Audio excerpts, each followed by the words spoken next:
şu elleri bir hazırlayın. Hadi bakalım.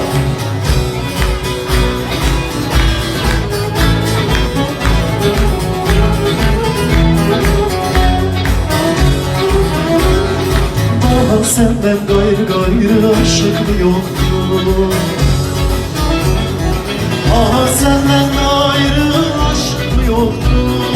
Nedir bu telaşın? Ay deli gönül, ay deli gönül.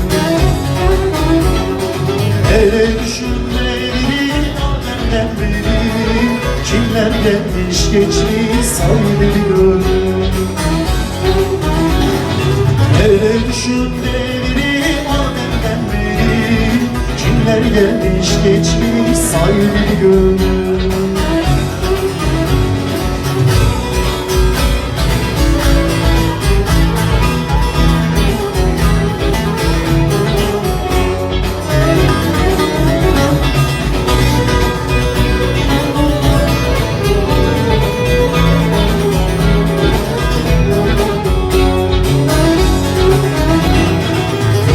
İki kişi mezar eşiyor.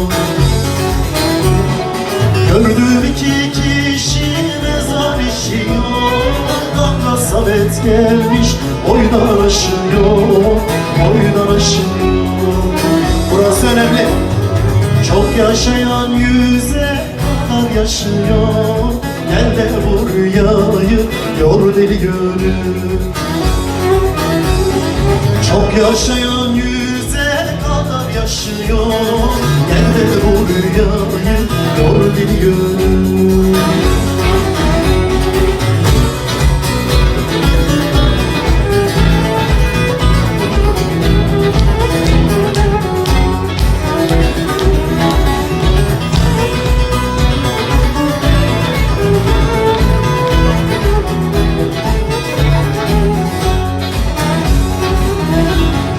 Mevlam kanat vermiş uçamıyorsun.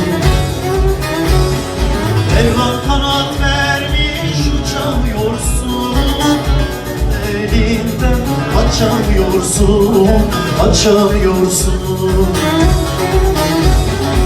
Uzak dünyadan göçemiyorsun. Topraklar başına ay deli gönül. Ruhsat dünyadan göçemiyorsun. Topraklar başına ay deli gönül. Ruhsat dünyadan göçemiyorsun.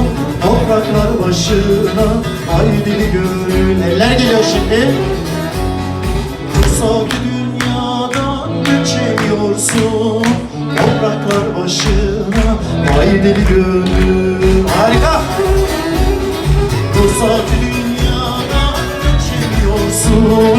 Topraklar başına ay deli gönül.